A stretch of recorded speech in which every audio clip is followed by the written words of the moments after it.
যদি আপনার প্রায় দেহের হাড়ের জয়েন্ট বা অস্থির সন্ধিগুলোতে তীব্র ব্যথা হয়, তবে বিজ্ঞান বলে এটি শরীরে ইউরিক অ্যাসিড বেড়ে যাওয়ার অন্যতম একটি কারণ। নির্দিষ্ট কিছু খাবার দাবার আছে যেগুলো খেলে ইউরিক অ্যাসিড আমাদের দেহে বেড়ে যায়, যেমন মাছ, মাংস, চিনি, কোমল পানীয় ইত্যাদি। এই খাবারগুলির সংশ্লেষণের ফলে আমাদের দেহে ইউরিক অ্যাসিড তৈরি হয়, আর শরীরে যখন ইউরিক অ্যাসিডের মাত্রা বেড়ে যায় তখন তা অস্থিসন্ধিগুলোতে গিয়ে বাসা বাঁধে। আর যখন এমনটি ঘটে তখনই শুরু হয় তীব্র ব্যথা। আমাদের দেহের রক্তে ইউরিক অ্যাসিডের স্বাভাবিক মাত্রা হচ্ছে প্রতি ডেসিলিটারে 3.5 থেকে 7.2 মিলিগ্রাম। যখন এর বেশি হবে অবশ্যই সেটা আমাদের কমানোর চেষ্টা করতে হবে। তবে স্বস্তির বিষয় হচ্ছে প্রকৃতিতে এমন কিছু অতি পরিচিত উপাদান বিদ্যমান যা ইউরিক অ্যাসিড নিয়ন্ত্রণে রাখতে সাহায্য করে।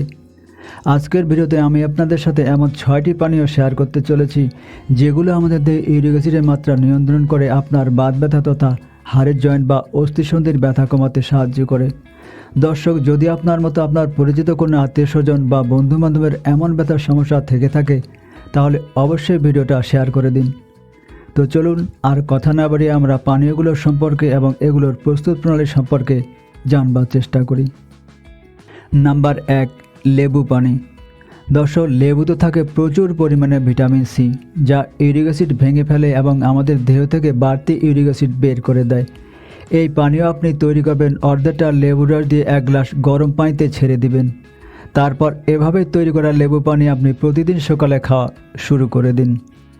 নাম্বার 2, হলুদ মিশ্রিত দুধ। হলুদে আছে কারকুমিন নামক চমৎকার একটি উপাদান। এটি প্রদাহ দূর করতে এবং ইউরিক অ্যাসিড কমাতে অত্যন্ত ফলদায়ক। এটি তৈরির জন্য 1 গ্লাস গরম দুধ নিন, তারপর এতে 1 চিমটে হলুদ মেশান। ব্যাস, এবার এই পানীয় আপনি ঘুমানোর আগে খেয়ে ফেলুন। এতে আপনার শরীর থেকে ইউরিক অ্যাসিডের মাত্রা কমে যাবে, ব্যথাও চলে যাবে। নাম্বার 3, শশার জুস। গরমের স্বস্তিদায়ক একটি খাবার হচ্ছে শশা। এর প্রায় 90%ই পানি। এই কারণে শশা আমাদের দেহ থেকে ইউরিক অ্যাসিড সহ অন্যান্য টক্সিন বা দূষিত পদার্থ বের করে দিতে বেশ কার্যকর। শশায় থাকে না বিভিন্ন রোগ সৃষ্টিকারী উপাদান পিউরিন। শশার রেসিপি তৈরির জন্য একটা আস্ত শশা নিন, এরপর সামান্য পানির সঙ্গে ব্লেন্ড করে জুস তৈরি করে নিন। জুস তৈরি হয়ে গেলে গরমের দিনে এই জুস আপনি খেয়ে ইউরিক অ্যাসিডের মাত্রা কমিয়ে নিন, ব্যথা থেকেও দূরে থাকুন। নাম্বার 4, তরমুজের জুস। তরমুজ শুধুমাত্র চমৎকার একটি ফলই না, এটি উচ্চমাত্রার ইউরিক অ্যাসিডের বিরুদ্ধে লড়াইয়ের গোপন অস্ত্র। শশার মতো তরমুজের প্রধান উপাদান পানি, তাই তরমুজ খেলে কিডনির কার্যকারিতা যেমন বাড়ে তেমনি অতিরিক্ত ইউরিক অ্যাসিড শরীর থেকে বেরিয়ে যায়। এই তরমুজ আপনি কিভাবে খাবেন? তরমুজের জুস বানিয়ে খেয়ে নিন। এতে আপনার শরীরে পানির পরিমাণ বৃদ্ধি পাবে, ইউরিক অ্যাসিড থাকবে নিয়ন্ত্রণে। এর ফলে আপনার ব্যথাও চলে যাবে।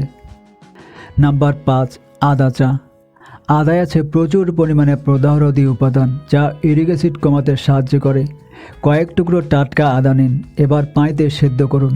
তারপর এই পানিতে সামান্য মধু মিশিয়ে চা তৈরি করে খেতে থাকুন। এতে আপনার অস্থিসন্ধির ব্যথা দূর হয়ে যাবে। Number 6, green tea. পুষ্টিবিদরা গ্রিন টিকে ছোট্ট 1 কাপ ওষুধও বলে থাকেন। গ্রিন টি শুধু শরীর ও মনকে চাঙ্গাই করে না, এতে আপনি পাবেন প্রচুর পরিমাণে অ্যান্টিঅক্সিডেন্ট। এ কারণে গ্রিন টি শরীর থেকে অতিরিক্ত ইউরিক অ্যাসিড বের করে দেয়, ফলে আমাদের অস্থিসন্ধির ব্যথাও দূর হয়ে যায়। শুধু তাই নয়, প্রতিদিন গ্রিন টি খেলে কিডনির কার্যকারিতাও বেড়ে যায়।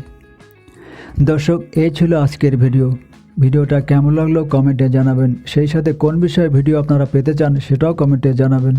তো আজ এ পর্যন্তই, কথা হবে পরে কোনো এপিসোডে। আল্লাহ হাফেজ।